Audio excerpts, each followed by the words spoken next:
الحمدللہ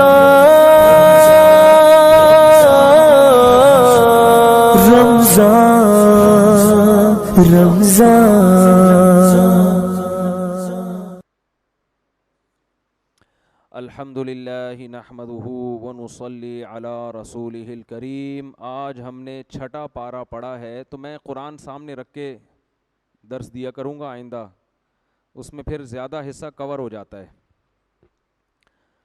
چھٹا پارہ جو شروع ہو رہا ہے نا، لا یحب اللہ الجہر بالسوء من القول الا من ظلم، اللہ برے کلام کو پسند نہیں کرتا مگر اس کے لیے جو بطور بدلے کے کہے، یعنی کسی کے ساتھ بری بات کی گئی اور وہ جواب میں بری بات کرتا ہے تو اس کی اجازت ہے۔ جیسے آج کل لوگ دیکھتے ہیں نا، یوٹیوب پہ کلپ بازیاں ہو رہی ہیں ایک دوسرے کے خلاف، ٹھیک ہے نا، اس نے اس کو برا کہا، اس نے اس کو برا کہا، تو لوگ یہ نہیں دیکھتے کہ پہل کس نے کی ہے۔ جو پہل کرتا ہے وہ اصل میں برا ہوتا ہے، جواب دینے والا تو بیچارہ اپنے دفاع میں کہہ رہے، لوگ دفاع کرنے والے کو بھی برا کہہ دیتے ہیں۔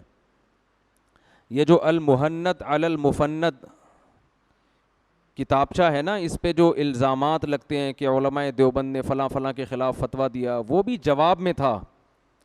پہلے کسی نے جا کے علماء حرمین کو سے فتویٰ دلوایا علماء دیوبند کے خلاف، پھر انہوں نے جا کے علماء حرمین کو اپنے عقیدے بتائے تو انہوں نے پھر ان کی تائید میں فتویٰ دیا، تو اس کو بھی لوگ پیش کرتے ہیں کہ فلاں نے فلاں کو فتویٰ دیا، فلاں نے فلاں کو فتویٰ دیا، بس وہ ایک کچومڑ بنا کے عوام میں فتنہ پھیلا رہے ہوتے ہیں۔ وہ ایک جواب میں تھا، دفاعی پوزیشن میں آ کے وہ فتویٰ دیا گیا تھا۔ اللہ تعالیٰ نے اس پارے میں اہل کتاب کا بھی بہت تذکرہ کیا کہ اہل کتاب کہتے ہیں کہ ہم آپ پر اے محمد صلی اللہ علیہ وسلم آپ پر اس وقت ایمان لائیں گے جب ہمیں آسمان سے کتاب اترتی ہوئی نظر آئے۔ یہ مطالبہ کیا کرتے تھے یہود و نصارہ کہ ہمیں آسمان سے کتاب چاہیے اترتی ہوئی۔ ابھی تو کچھ ٹھش پش کریں نا تاکہ تھوڑا سا تو سیٹ ہو، فہد بھائی تھوڑا سا ٹھش پش کریں اس کو۔ آسمان سے کتاب اترتی ہوئی ہمیں نظر آنی چاہیے، پھر ہم یقین کریں گے کہ یہ کس کا کلام ہے؟ اللہ کا کلام ہے۔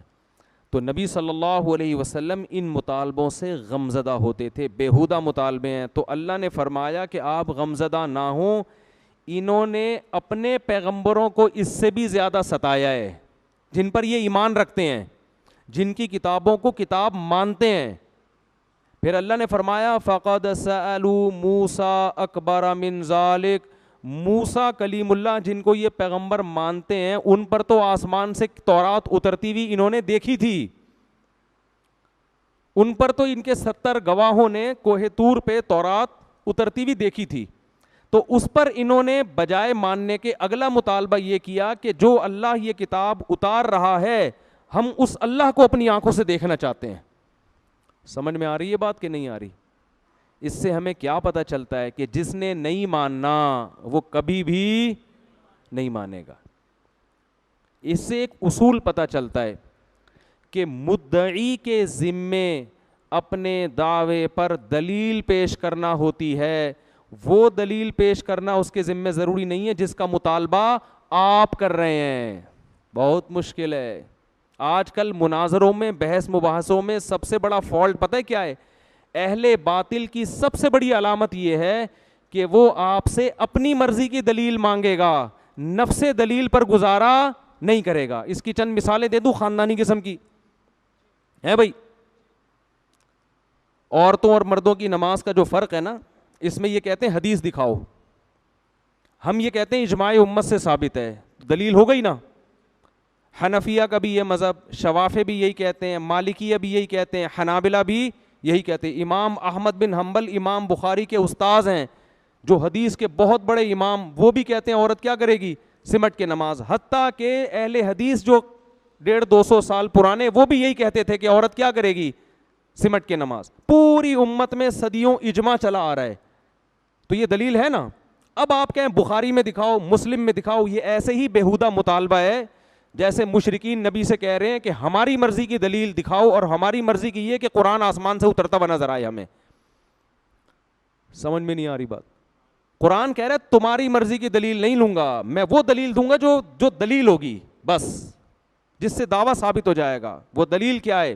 قل ان اجتمعت الانس والجن على ان یاتوا بمثل هذا القرآن لا یاتونک بمثلہ ولو کان بعضهم لبعض ظہیرا، کہ ما تخطہ بیمینک، جس محمد صلی اللہ علیہ وسلم کے دائیں ہاتھ نے کبھی الف کی لکیر بھی نہ کھینچی ہو، نہ لکھنا جانتے نہ پڑھنا جانتے، وہ ایسا کلام پیش کر رہے ہیں کہ ساری دنیا کے جنات اور انسان مل کے اس جیسی ایک آیت بھی نہیں لا سکتے. تو ایسا بلاغت والا کلام ایک امی کیسے پیش کر رہا ہے؟ اور ایسا کلام جسے پڑھ کر آنسو بہے چلے جا رہے ہیں لوگوں کے. اور پھر محمد صلی اللہ علیہ وسلم کی نبوت پہ جو اور بہت سارے دلائل اللہ نے قائم کر دیے، ان دلائل کو دیکھ کر اگر کوئی ایمان نہیں لاتا تو تمہاری مرضی کے مطالبات اللہ پورے نہیں کرے گا. دلیل کافی ہے. یہ میں اکثر ایک مثال دیتا ہوں. میں نے یہ دعویٰ کیا کہ اس بندے نے میرے 1,00,000 روپے کھائے ہیں، میں عدالت میں لے گیا ان کو، یہ کہہ رہے ہیں میں نے، بولو، نہیں کھائے. اب جب ہم عدالت میں گئے ہیں تو عدالت کہتی ہے دلیل پیش کرو. میں نے 2 گواہ پیش کر دیے، بھائی یہ 2 گواہ اس بات پر گواہ ہیں کہ انہوں نے مجھ سے پیسے لیے ہیں. عدالت کس کے حق میں؟ اگر وہ گواہ سچے ہوں گے تو عدالت کس کے حق میں فیصلہ کرے گی؟ میرے حق میں.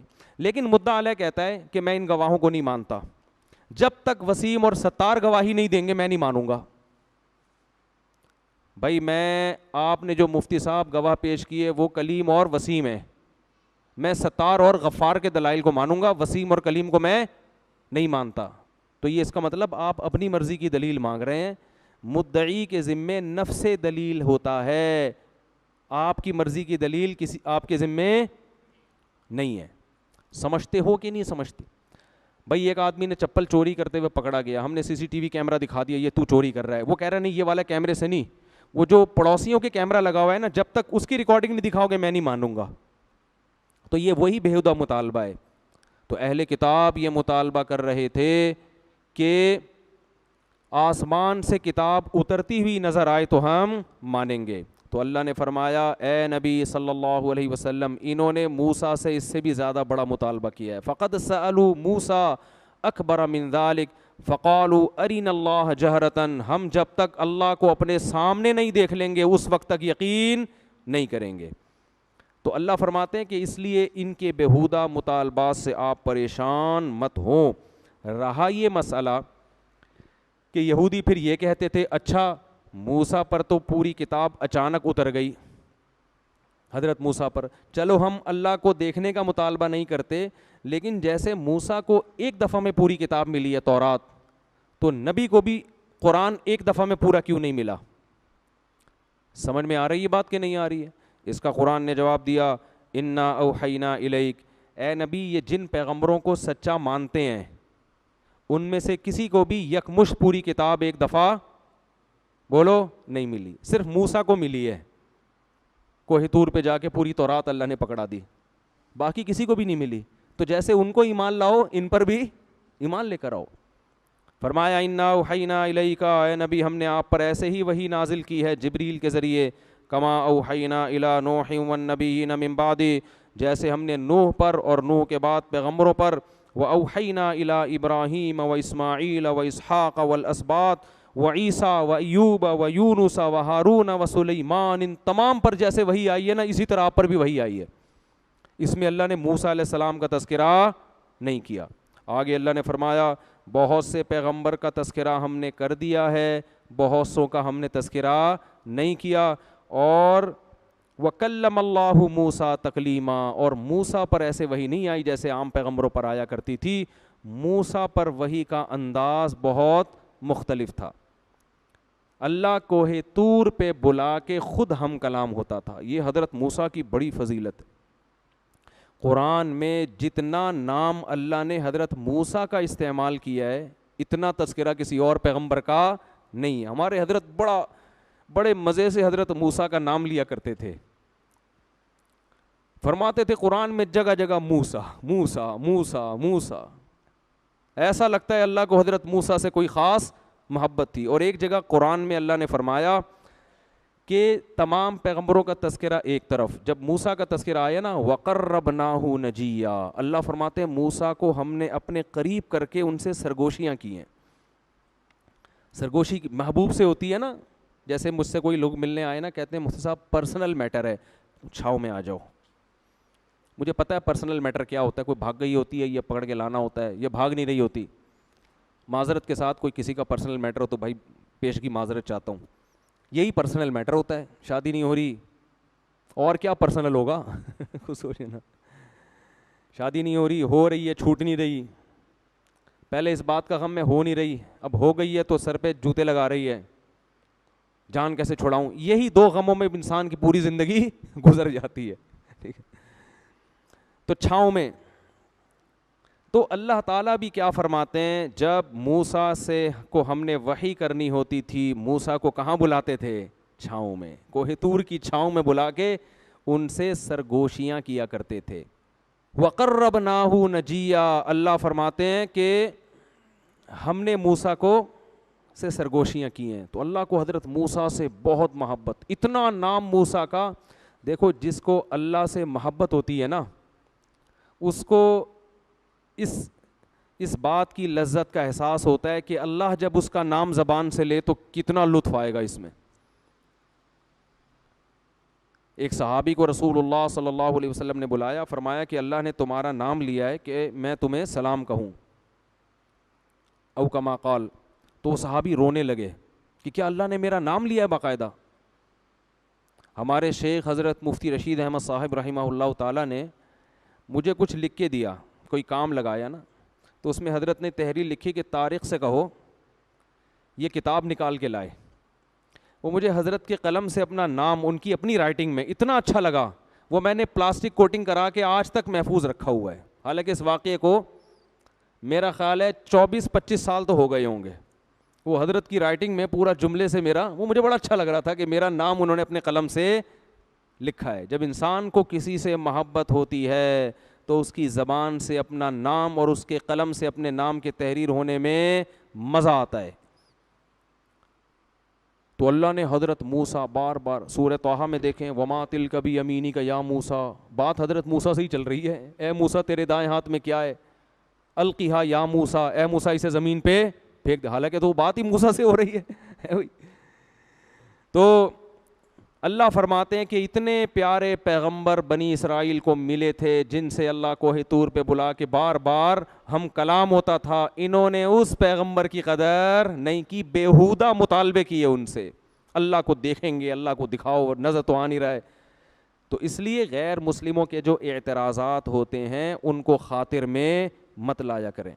ابھی ایک صاحب کا واقعہ میرے سامنے آیا, مسلمان تھے, ساری زندگی ایک اشکال کا جواب نہ ملنے کی وجہ سے گمراہی میں گزری.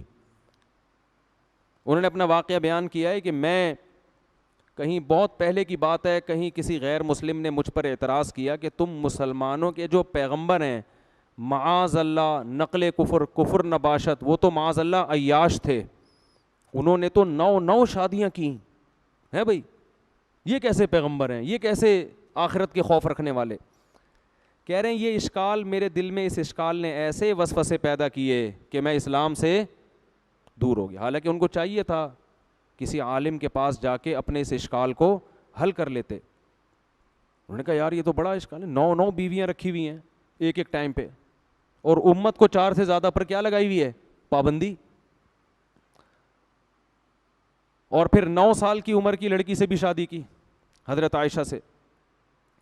تو کہتے ہیں میرے دماغ میں اتنے وسوسے آئے نا کہ میری زندگی کس میں گزری, عیاشیوں میں. ساری جوانی عیاشیوں میں برباد کر دی, جو اصل عمر ہوتی ہے انسان کی بننے کی. لیکن اللہ کا فضل ہوا, کہتے ہیں میں نے کسی عالم کا کہیں بیان سنا, اس بیان میں وہ تذکرہ کر رہے تھے, انہوں نے مجھے اس کی پوری حکمت بتائی, تو میرا دماغ صاف ہو گیا کہ یار میں خام میں گمراہی میں پڑا رہا ہوں. میں بھی ایک دفعہ ایئرپورٹ پہ تھا نا, ایک خاتون بڑی لبرل قسم کی, وہ آئیں اور مجھے کہنے لگیں کہ آپ مفتی طارق مسعود صاحب ہیں. میں نے کہا جی. ایک سوال پوچھنا ہے, آپ ناراض تو نہیں ہوں گے؟ پوچھ لیں. میرے گھر والے بھی ساتھ تھے. میں نے کہا پوچھ لیں. تو میں نے کہا, کہتی ہیں کہ میں نے تجربہ یہ ہے کہ جب مولانا ٹائپ کے لوگوں سے اس طرح کا سوال پوچھو تو وہ غصہ کرتے ہیں. وہ کیا کرتے ہیں؟ غصہ. اور گستاخی کا فوراً فتویٰ لگا دیتے ہیں کہ آپ تو نبی کے گستاخ ہو. میں نے کہا آپ بالکل آزاد ہو کے سوال پوچھیں, میں آپ پہ گستاخی کا فتویٰ نہیں لگاؤں گا. العیس سوال, حدیث میں آتا ہے کہ جو محتاج ہے نا اس کا تو علاج ہی سوال میں. اگر اس پہ سوال پہ پابندی لگا دو گے, وہ بیچارہ کیسے, وہ گستاخی کے چکر میں ہی لگا رہے گا. اگر ٹھیک ہے سوال مہذب انداز میں ہونا چاہیے, الفاظ شائستہ ہونے چاہیے. تو ان محترمہ نے سوال یہی کیا جو ان صاحب نے کیا تھا کہ نبی صلی اللہ علیہ وسلم نے 9 بیویاں کیوں رکھیں, اور اتنی کم عمر لڑکی سے آپ نے نکاح کیوں کیا. کہہ رہی یہ سوال میرے دماغ میں پک پک کے نا مجھے اسلام سے سوال نے دور کر دیا. میں نے ان سے کہا مجھے ایک بات بتائیں, اگر نبی صلی اللہ علیہ وسلم نے یہ کام معاذ اللہ عیاشی کے لیے کیا ہوتا تو عیاشی کی عمر 50 سال ہوتی ہے یا 25 سال؟ بولو نا. عیاشی کی عمر 50 سال ہوتی ہے یا 25 سال میں زیادہ عیاشی ہوتی ہے؟ 25 سال میں ہوتی ہے نا. 25 سال میں آپ صلی اللہ علیہ وسلم 40 سال کی عورت سے شادی کر رہے ہیں جو 2 دفعہ بیوہ ہو چکی تھی. نہیں آ رہی بات میرا خیال. ایک تو 25 سال میں کوئی عیاش آدمی 40 سالہ عورت کنواری سے بھی شادی نہیں کرے گا. کر کے تو دیکھو, ابھی پورا خاندان کاٹ کے پھینک دے گا آپ کو. اول تو خود ہی نہیں کرو گے.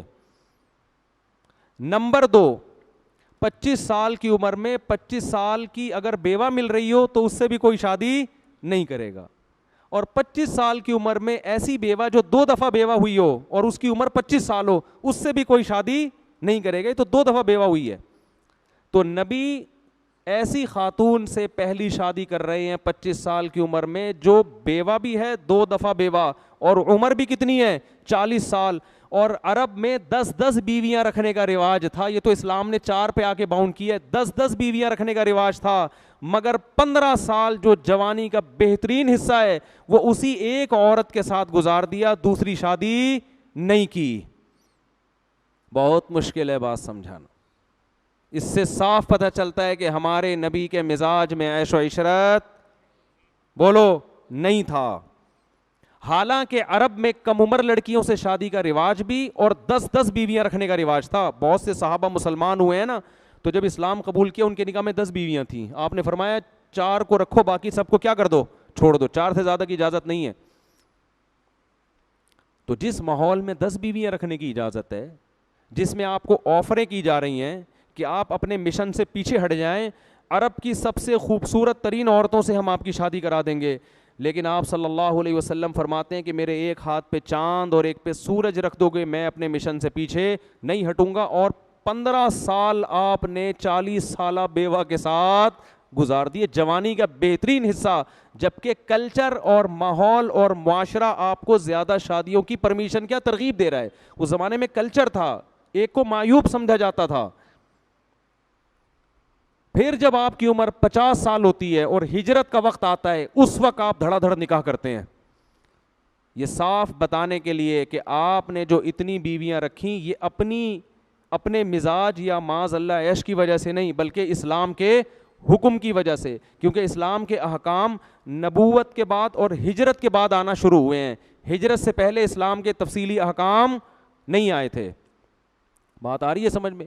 اور پھر ان 9 بیویوں میں بھی صرف 1 کنواری ہیں, باقی 8 کیا ہیں, طلاق یافتہ اور بیوہ.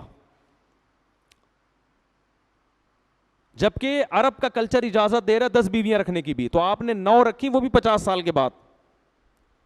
اور امی عائشہ رضی اللہ تعالی عنہا فرماتی ہیں مجھے کسی سوکن پہ حسد نہیں, رشک نہیں آتا تھا. مجھے اپنی کسی سوکن پہ, کیونکہ مجھے پتا تھا نبی کو سب سے زیادہ محبت کس سے ہے, مجھ سے. فرمایا مجھے اگر آتا تھا نا تو خدیجہ پہ آتا تھا, 40 سالہ بیوہ پہ ہیں بھائی,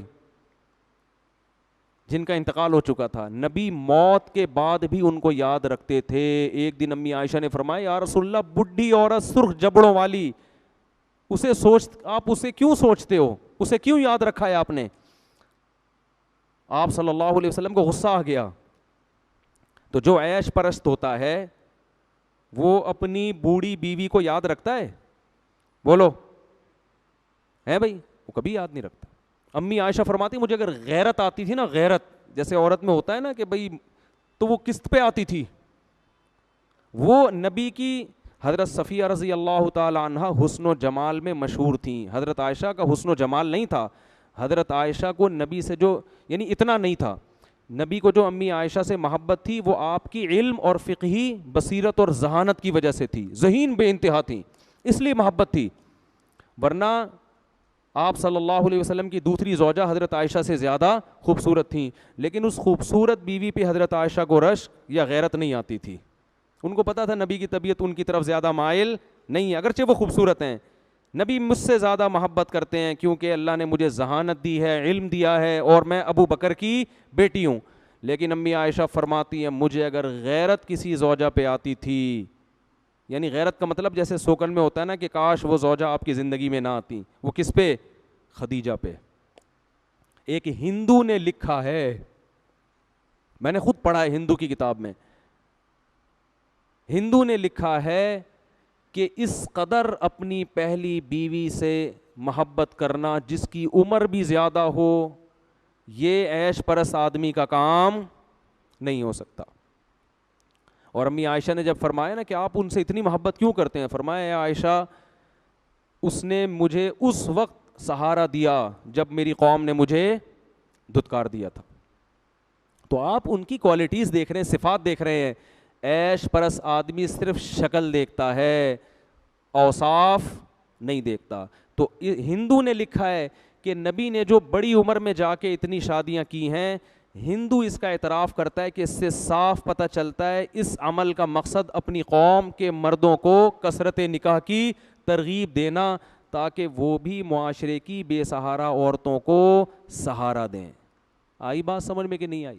تو خیر, اور رہا یہ مسئلہ کہ امت کو تو 4 اور خود زیادہ, تو دیکھو اگر آپ صلی اللہ علیہ وسلم معاذ اللہ نقل کفر نباشت آپ کی طبیعت میں عیش ہوتا, تو عیش پرست آدمی خود بھی عیاشی کرتا ہے, دوسروں کو بھی عیاشی کی اجازت بولو دیتا ہے. وہ دوسروں کے لیے سخت قانون تھوڑی بنائے گا, وہ کہے گا بھائی جب میں 9 رکھ رہا ہوں تم 10 رکھو, کیونکہ اس پہ تو انگلی بھی اٹھے گی نا کہ آپ ہمارے لیے کیوں کر رہے ہیں کم. تو اس سے پتہ چلتا ہے کہ نبی صلی اللہ علیہ وسلم کو اللہ نے جو اجازت دی تھی ایک سے زیادہ عورتیں رکھنے کی, اس میں حکمتیں اور مصلحتیں تھیں, اور امت پر 4 سے زیادہ کی پابندی اس لیے لگائی کہ قیامت تک اب ایک قانون بنایا جا رہا ہے, اس قانون میں اگر آپ کو 4 سے زیادہ کی اجازت دے دی تو مالدار لوگ 15 20 رکھ لیں گے, غریبوں کے حصے میں ایک بھی. بولو عورتیں اتنی تھوڑی پیدا ہو رہی ہیں, اتنی تھوڑی عورتیں کوئی برساتی مینڈکوں کی طرح پیدا ہو رہی ہیں, 10 رکھو 20 ادھر کر دو 40 ادھر کر دو. اس کا نتیجہ یہ نکلتا کہ غریب عورت اکثر مالدار کو ترجیح دیتی ہے. کروڑ پتی لوگ 10 بھی رکھتے, وہ کیا کرتے 10 بنگلے بنا کے دے دیتے, غریب عورتوں چلی جاتی. اور جو بیچارہ معاشرے کا غریب آدمی ہے ان میں آدھے سے زیادہ لوگ گٹر کے ڈھکنوں پہ بیٹھ کے گزارا کرتے. تو اسلام نے کہا کہ بھائی 4 سے زیادہ نہیں. سمجھ رہے ہو, کیونکہ عورتیں ایک حساب سے پیدا ہوتی ہے نا, تو یہ بہت ساری مسئلے تھے اس میں. تو وہ صاحب جو پوری زندگی ان کی جوانی برباد ہوئی, گناہوں میں گزری, آخر میں ان کو اس اشکال کا جواب ملا. کہتے ہیں میں اتنا رویا جب مجھے جواب ملا, میں نے کہا اتنی پاکیزہ سیرت آپ صلی اللہ علیہ وسلم کی اور میں نے ساری زندگی اس وسوسے میں برباد کر دی. تو غیر مسلم اسی پہ گھومتے رہتے ہیں. غیر مسلم جو ہے نا ان کے پاس یہی اعتراض ہوتا ہے کہ یہ شادیاں کیوں اتنی, جہاد کا حکم کیوں ہے, بس یہ 2-3. اس کے علاوہ ان کے پاس اسلام پہ اعتراض کرنے کے لیے کچھ بھی نہیں ہے. 3 اعتراض ہوتے ہیں. اسلام کا باندیوں کا نظام جس پر میں نے کل بات کی تھی, اسلام کے شادیوں کا نظام, اتنی زیادہ شادیوں کی اجازت کیوں دی, اور جہاد لڑواتا کیوں ہے. یعنی ان کی رائے یہ ہے کہ یہ ایسے نہتے ہو جائیں کہ ان کو جو بھی ان کی گاجر مولی کی طرح کاٹ کے چلے جائے, بھائی مار کھائیں. اور عیسائیوں کی کتابوں میں لکھا ہے ایک تھپڑ مارے تو دوسرا گال بھی آگے کر دو. تو یہ ان کا نظریہ ہے. خیر میں جلدی آگے آیتیں بیان کرتا ہوں. تو اللہ نے فرمایا ہم نے ایسے ہی وحی کی ہے. پھر عیسائی جو ہے حضرت عیسیٰ علیہ السلام کو اللہ کا بیٹا کہتے تھے. اس صورت میں بہت ڈیٹیل سے اس کو بیان کیا ہے. فرمایا مل مسیح ابن مریم الا رسول، اے عیسائیو مسیح ابن مریم محض اللہ کے رسول ہیں. امہ صدیقہ، ان کی ماں پاکیزہ خاتون تھیں، نیک عورت تھیں.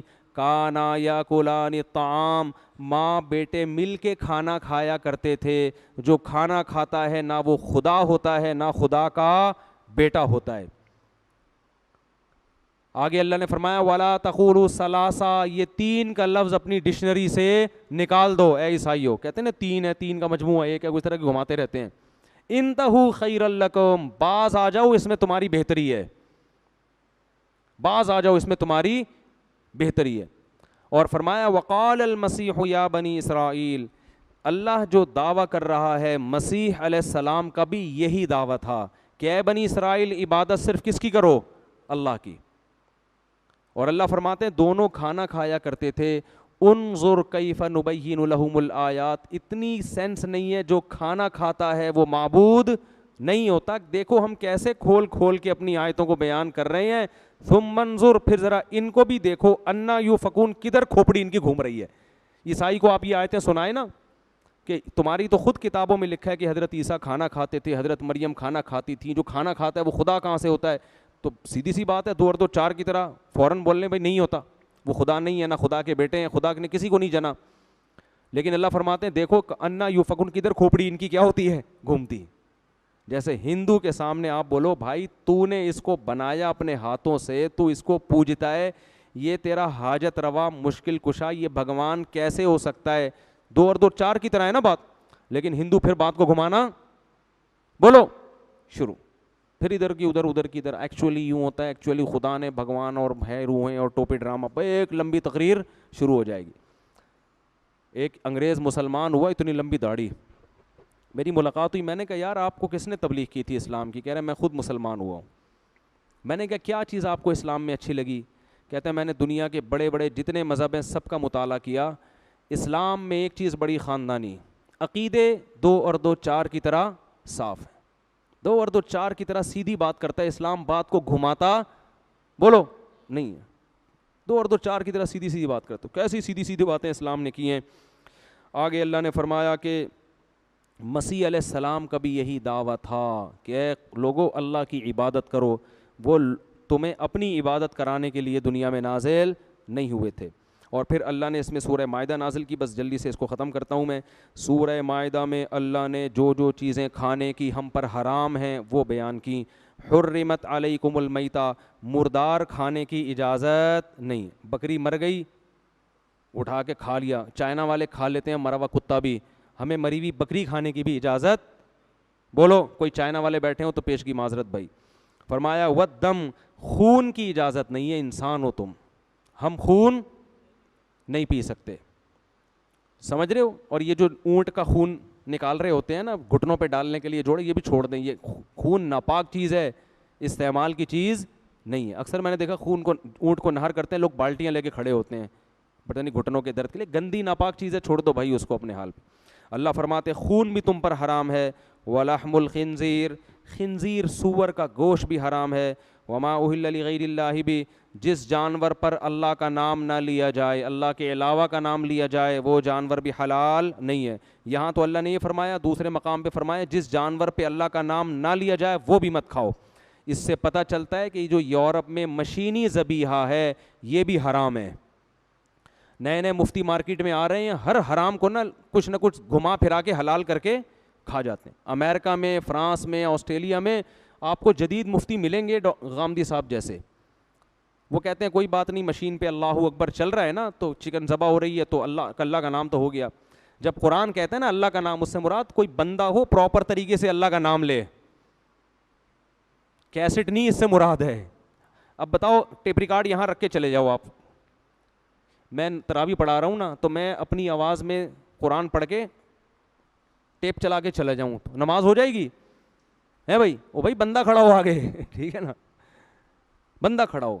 اسی طرح یہ جو عرب ملکوں میں ایک اذان ہوتی ہے، باقی تمام مسجدوں میں ریکارڈنگ چلتی ہے، یعنی وہ تمام مسجدوں سے نشر ہوتی ہے. مجھے اس پر بھی اطمینان نہیں ہے. اذان شاعر اسلام میں سے ہے، ہر نماز کے لیے پراپر طریقے سے مؤذن کو حکم ہے کہ وہ اذان دے. انہوں نے شارٹ کٹ راستہ نکالا ہوا ہے, ایک اذان ہوگی وہی ہر مسجد سے نشر ہوگی. تو یہ مزیداری والا کام نہیں ہے, پراپر اذان ہونی چاہیے بھائی, ہر مسجد میں ایک مؤذن ہوگا جو لوگوں کو نماز کے لیے بلائے گا. تو مشینی ذبیحہ حلال نہیں. اللہ نے فرمایا کہ وہ جانور جس پر پراپر طریقے سے اللہ کا نام لیا جائے. یہ جو مرغی والے گٹکے منہ میں رکھ کے بیٹھے ہوئے ہوتے ہیں, ان کو بولا کرو گٹکا تھوک کے ذرا اس پہ اللہ کا نام لو مرغی ذبح کرتے ہوئے. اکثر بہت دفعہ میں نے دیکھا ہے اللہ کا نام نہیں لیتے, وہ بس مرغیاں ذبح کر رہے ہیں, منہ سے ان کو گٹکے کے پیسے خرچ ہوئے ہیں نا, تو وہ منہ سے نکالیں گے نہیں وہ. تو ان کو ٹریس کیا کریں, کیونکہ اگر جانور پر جان کر اللہ کا نام چھوڑ دیا, وہ جانور کیا ہے, مردار ہے. تو یورپ میں, امریکہ میں, ان ملکوں میں جب رہیں تو مشینی ذبیحہ مت کھایا کریں. لوگ مجھ سے یہ کہتے ہیں کہ بھائی ضرورت ہے, مجبوری ہے, کیا کریں. بھائی مجبوری, قرآن نے جس مجبوری کو مجبوری کہا ہے نا, وہ مجبوری ہے کہ جب آپ بھوک سے مرنے لگیں اور آپ کے پاس, آپ کو یقین ہو کہ اب ایک لقمہ نہیں کھایا تو مر جاؤں گا میں. تو جب ایسی کنڈیشن آ جائے نا کہ ریگستان میں کہیں صحرا میں پڑے ہوئے روح نکل رہی ہے, تو پھر جو ملے, کتا بھی ملے منہ میں آ کے ڈال دیا جائے گا آپ کے, وہ جائز ہو جائے گا آپ کے لیے. تھوڑی دیر کے لیے انسان یعنی چھوڑیں, وہ کتا پن جو ہے نا دکھا دے وہ. لیکن یہ کوئی مجبوری نہیں ہے, کیونکہ چکن کھانا فرض نہیں ہے اسلام میں, میٹ کھانا فرض نہیں ہے. ایسی صورت میں آپ سبزیاں کھا کے گزارا کریں. سمجھتے ہیں کہ نہیں سمجھتے؟ تو حرام کو بڑی ڈھٹائی کے ساتھ لوگ وہاں جا کے کھا لیتے ہیں کہ یار کیا کریں. ایکچولی ہمارے ایک رشتہ دار گئے وہاں لندن میں نے کہا وہاں تو چکن بڑی مشکل سے ملتی ہے. اس وقت تو بہت مشکل تھی. انہوں نے کہا یار ہم احتیاط کرتے تھے, اب جس حد تک ہو سکتی تھی, اگر نہیں ہوتی تو پھر کھا لیتے, اب کیا کرتے. ایسا تھوڑی ہے بھائی, اللہ نے اجازت نہیں دی ہے. تو جس جانور پر اللہ کا نام نہ لیا جائے وہ سور کی طرح کیا ہے, حرام ہے, چاہے وہ دیکھنے میں کتنا اچھا لگے. اور اللہ نے فرمایا والمنخنقۃ, وہ جانور جس کو گلا گھوٹ کے مارا جائے وہ بھی حرام ہے. والموقوذۃ, جس کو پتھر سے مار کے ہلاک کیا جائے وہ جانور بھی کیا ہے, حرام ہے.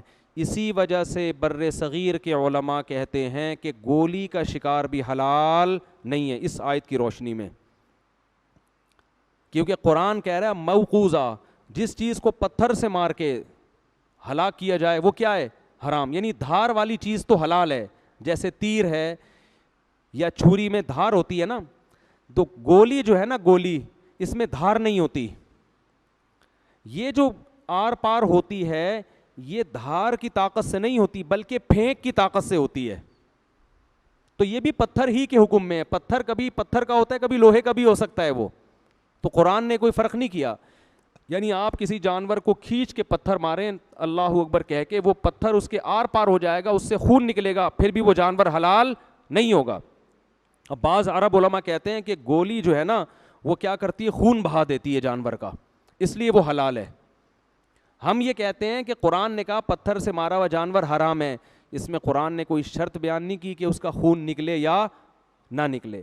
تو گولی میں کیا ہوتا ہے کہ پتھر آپ ہاتھ سے پھینکتے ہیں, اس کی اتنی طاقت نہیں ہوتی کہ آر پار ہو جائے. گولی ایک ایسا پتھر ہے جس کے لیے آپ ایک اسلحہ استعمال کرتے ہیں. ایسا ہی ہے جیسے اس کی نال میں پتھر رکھ کے فائر کر دیں یا کلاشن کوف کی گولی رکھ کے فائر کر دیں, حکم پہ کوئی فرق نہیں پڑے گا. ہاں کلاشن کوف کے آگے کوئی ایسی بندوق ہو جس کے آگے دھار ہو, یعنی تیر لگا ہوا ہو, بلیڈ لگی ہوئی ہو, اس سے اگر بسم اللہ اللہ اکبر پڑھ کے فائر کریں گے, وہ اگر آر پار ہوگا اور اس سے خون نکل جائے گا جانور کا, تو وہ جانور کیا ہو جائے گا, حلال ہو جائے گا. دھار والی چیز جانور پہ لگنا ضروری ہے, جو پھینکنے کی طاقت کی وجہ سے اندر جاتی ہے اس سے جانور حلال نہیں ہوتا. یہ دور اباحت پسندی کا ہے, لوگ آسانیوں کی طرف جا رہے ہیں. تو جب پرندوں کا شکار کرنے جایا کریں, جانور کا شکار کرنے جایا کریں, تو اگر آپ نے گولی سے شکار کیا ہے تو اگر ذبح کرنے کی نوبت نہ آئے تو وہ جانور مت کھایا کریں, اس کو کیا کر دیں, چھوڑ دیں, وہ حرام ہو گیا. ہاں آپ نے گولی سے شکار کیا, قریب گئے, جانور تڑپ رہا ہے, آپ نے اس کے مرنے سے پہلے اس کے گلے پہ چھری پھیر دی تو وہ جانور کیا ہو جائے گا, حلال. ہاں یہ ضرور ہے کہ اگر آپ نے گولی کے بجائے تیر سے شکار کیا, ارطغرل کے ڈرامے دیکھ دیکھ کے آپ کو تیر اندازی کا شوق پیدا ہو گیا, تیر سے, اب مزہ بھی تیر کا ہے, ایسا شوں کر کے جاتا ہے, یا آپ کے پاس کوئی ایسی بندوق ہے جس کے آگے تیر لگا ہوا ہے, یا ایسی گولی لگی ہوئی ہے جس کے آگے بلیڈ ہے, جس کے آگے کیا ہے, بلیڈ ہے, تو پھر جب آپ اس سے شکار کریں گے بسم اللہ اللہ اکبر پڑھ کے، وہ شکار اگر جانور کو، وہ تیر اگر جانور کو لگے گا تو اس میں فوراً آپ پر لازم ہے کہ آپ جانور کی طرف بھاگیں، اور وہ تیر آپ نے پھینکا اللہ اکبر پڑھ کے، آپ جیسے ہی جانور کے قریب پہنچے پتہ چلا جانور کا انا للہ ہو چکا ہے، تو بھی وہ جانور حلال ہے. سمجھتے ہو کہ نہیں سمجھتے ہو؟ تو بھی وہ جانور کیا ہے آپ کے لیے؟ حلال. لیکن آپ قریب گئے، دیکھا کہ ابھی تڑپ رہا ہے اور آپ نے اسے ذبح نہیں کیا، تو پھر وہ جانور آپ کے لیے حلال نہیں ہے. تو یہ احکام سمجھ لیں. والمتردیۃ، وہ جانور جو پہاڑی سے گر کے ہلاک ہو وہ بھی، والنطیحۃ، ایک جانور نے دوسرے جانور کو مار کے ہلاک کر دیا وہ بھی حرام ہے. میں جب ساؤتھ ادھر تنزانیہ میں تھا تو وہاں پتہ ہے کیا ہوتا ہے، شیر آتا ہے نا، کسی زیبرے کا شکار کیا اس نے، اسے گرا دیا، تو وہاں مسائی قوم کے لوگ کیا کرتے ہیں، ڈنڈے لے کے آتے ہیں، شیر کو مار کے بھگاتے ہیں، اور وہ اس کا زیبرا یا جو بھی ہرن ویرن گرایا وہ کھینچ کے وہ لے جاتے ہیں. اس وقت مجھے اندازہ ہوا کہ اسلام نے کیسے پیارے احکام دیے ہیں یار. اسلام کہہ رہا ہے جانور کا شکار تم بولو نہیں کھا سکتے. اب بظاہر اس حکم کی حکمت سمجھ میں نہیں آتی، بھائی شیر نے تو دانتوں سے پکڑ کے خون بھی بہا دیا نا، گویا ذبح ہی کر دیا. اللہ کہہ رہے ہیں نہیں، یہ انسانیت کے لیے گری ہوئی حرکت ہے. یہ بہت وہاں دیکھ کے لگ رہا تھا یار تم انسان ہو یا کتے ہو، کیا کر رہے ہو؟ یہ شیر نے اپنے لیے شکار کیا ہے، وہ جانور مرا ہوا ہے اور آپ اسے گھسیٹ کے ہے بھائی لا کے کھا رہے ہو. بہت گھٹیا حرکت لگ رہی تھی. اس وقت میں کہہ رہا تھا الحمدللہ الذی علی نعمت الاسلام، تمام تعریفیں اس اللہ کے لیے جس نے ہمیں کیا بنایا؟ مسلمان. یہ بہت اخلاق سے گری ہوئی حرکت لگتی ہے. تو یہ بھی نہ کیا کریں کہ جانور نے کاٹا ہوا ہے ٹھیک ہے اور آپ اٹھا کے لے. بلی نے کبوتر پکڑ کے دبوچا مارا، آپ نے گواڑے بلی کو بھگا کے کبوتر کھانا شروع کر دیا آپ نے. سبحان اللہ. تو فرمایا وما ذبح علی النصب، جو مزاروں پہ بکرے ذبح ہوتے ہیں اللہ فرماتے ہیں وہ بھی مت کھایا کرو. لنگر کے نام پہ وہ بزرگوں کی تقرب کے لیے جانور ذبح ہو رہے ہوتے ہیں، اس کو بھی ہمیں کھانے کی اجازت نہیں ہے. یہ جو مزاروں پہ جا کے کھا رہے ہیں نا لوگ، وہاں بکرے کٹ رہے ہوتے ہیں، یہ شرک، یہ بھی شرک ہے نا، اس بزرگ کے لیے کٹ رہے ہوتے ہیں، یہ بھی کھانے کی اجازت نہیں ہے. اور اللہ نے فرمایا کہ ہاں تم جو کتوں کے ذریعے شکار کرتے ہو وہ شکار اللہ نے تمہارے لیے حلال کر دیا ہے، بشرطے کہ کتا سدھایا ہوا ہو. کوئی بھی جانور جس کو آپ نے سدھا دیا، سکھا دیا، اتنا ٹرین کر دیا کہ اب وہ اپنے لیے شکار نہیں کر رہا بلکہ کس کے لیے کر رہا ہے؟ آپ کے لیے کر رہا ہے. تو اللہ فرماتے ہیں کہ بسم اللہ پڑھ کے اگر وہ جانور کو تم نے چھوڑا ہے جنگل میں اور وہ جانور تمہارے لیے شکار کر کے لاتا ہے تو تمہیں وہ شکار کھانا جائز ہے، کیونکہ اس نے اپنے لیے نہیں کیا. تو یہ کتے یا کوئی بھی جانور جس کو سدھا لیا گیا ہو نا، اس میں یہ اصول ہے. کتوں کو بھی سکھایا جاتا ہے، بعض کو شکار سکھایا جاتا ہے، بہت سارے جانوروں کو. تو کتے کا حکم یہ ہے کہ اگر آپ نے اس کو شکار سکھا دیا، آپ نے جانور پر بسم اللہ اللہ اکبر پڑھ کے کتا چھوڑا، کتا اسپیڈ میں تگڑ تگڑ تگڑ تگڑ جا رہا ہے بھائی، اور اس نے جا کے ہرن کو اڑنگی دے کے گرایا، تو آپ پر لازم ہے کہ آپ بھی اپنی اسپیڈ کتے کے قریب قریب بولو کر لیں. اب جب آپ وہاں گئے، کتے نے گرا دیا، اگر کتے نے اس میں سے ایک نوالا بھی کھا لیا تو اب وہ آپ کے لیے جانور حلال بولو نہیں ہے،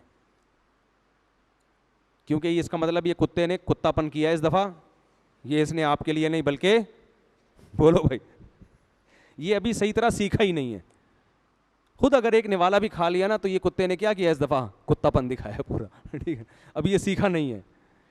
تو اگر اس نے نہیں کھایا، آپ کے لیے پکڑا ہوا ہے، تو اگر وہ مر بھی گیا نا اس دوران شکار، تو وہ بھی آپ کے لیے کیا ہے؟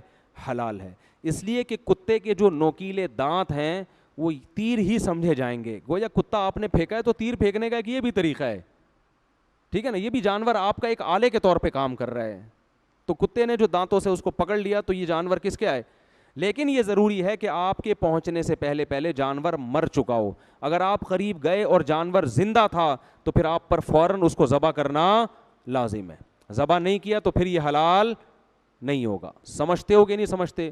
بعض کا بھی یہی، بعض کے بارے میں علماء کہتے ہیں کہ اگر بعض نے تھوڑا سا اس میں سے خود بھی کھا لیا تو بھی وہ حلال ہے، کیونکہ باز کو اتنا ٹرین کرنا ممکن ہی نہیں ہے کہ وہ ایک نوالا بھی نہ کھائے, کیونکہ کتے کو تو چترول لگتے ہیں تو سمجھ جاتا ہے, باز کو 2-3 چترول لگ گئے تو مر جائے گا بیچارہ, ٹھیک ہے نا. تو وہاں ضرورت کی وجہ سے اتنی گنجائش ہے اس کی. یہ کچھ احکام تھے.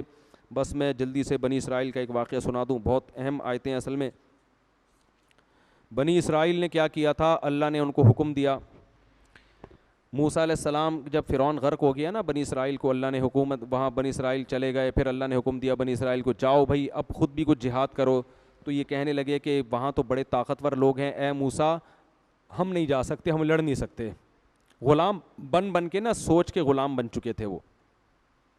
تو بنی اسرائیل کو اللہ نے کہا جاؤ بھائی لڑو, کہہ رہے نہیں ہم نہیں لڑ سکتے. تو اللہ فرماتے ہیں 2 لوگ جن پر اللہ نے انعام کیا تھا انہوں نے کہا تم جاؤ, جب اللہ کہہ رہا ہے تو اللہ تمہیں فتح اور نصرت دے گا. تو بنی اسرائیل حضرت موسیٰ سے کہنے لگے یا موسیٰ انا لن ندخلھا, اے موسیٰ اس قوم سے ہم لڑ نہیں سکتے جب تک وہ لوگ اس شہر میں موجود ہیں. ان سے وہ اگر نکل جائیں گے نا پھر ہم جائیں گے اس شہر میں. ٹھیک, ہم اس ملک پہ حملہ کریں گے بشرطے کہ وہاں کی آرمی وہ ملک کیا کر دے, خالی کر دے. ایسے لوگ بھی آج بھی دنیا میں موجود ہیں, ٹھیک ہے نا, دنیا میں ایسے لوگ آج بھی موجود ہیں. ان کو پھر سمجھایا گیا تو بالآخر حضرت موسیٰ سے کہنے لگے اے موسیٰ ہم ہرگز نہیں جائیں گے, آپ جاؤ آپ کا رب جائے, دونوں جا کے لڑو, فتح ہوگی, ہمیں امید ہے کیا ہوگی, فتح ہوگی. انا ہاہنا قاعدون, ہم یہیں بیٹھے ہوئے ہیں. حضرت موسیٰ نے اس موقع پہ دعا مانگی, اے اللہ مجھے اس قوم سے جان چھڑا دے میری, انہوں نے اتنی میری نشانیاں دیکھ لیں, کوہ طور پہ تیرا کلام سن لیا, تورات اترتے ہوئے دیکھ لی, فرعون کو سمندر میں غرق ہوتے ہوئے دیکھ لیا, اتنی نشانیوں کے بعد بھی ان کم بختوں کو یقین نہیں آ رہا کہ اللہ مدد کرے گا. میں تھک گیا ہوں اس قوم کے ساتھ, اب مجھے اس قوم سے کیا دے دے, نجات دے دے. اللہ نے فرمایا اللہ نے حضرت موسیٰ کی دعا قبول کی اور بنی اسرائیل کو اس وادی تیہ میں 40 سال کے لیے پھینک دیا کہ اللہ فرماتا ہے اب ان کو کوئی شہر دیکھنا نصیب نہیں ہوگا. وہیں حضرت موسیٰ علیہ السلام کی موت ہوئی ہے اور پھر کوئی نئے پیغمبر آئے ہیں, پھر انہوں نے 40 سال کے بعد جا کے کہیں جہاد کیا اور اللہ نے ان کو غلبہ عطا کیا. تو اس سے ہمیں یہ پتہ چلتا ہے کہ انسان جب ایک دفعہ نافرمانی پہ اتر آئے نا تو گناہ کرنا, نافرمانی کرنا اس کے مزاج کا حصہ بن جاتا ہے, پھر وہ لاتوں کے بوت ہوتے ہیں, وہ ہاتھوں سے نہیں مانتے. تو اس لیے شروع سے ہی اپنی زندگی صحیح گزارنی چاہیے. اللہ تعالیٰ سمجھنے کی عمل کی توفیق عطا فرمائے. وما علینا الا البلاغ, مسافہ نہ فرمائیں, بڑی نوازش ہوگی آپ کی.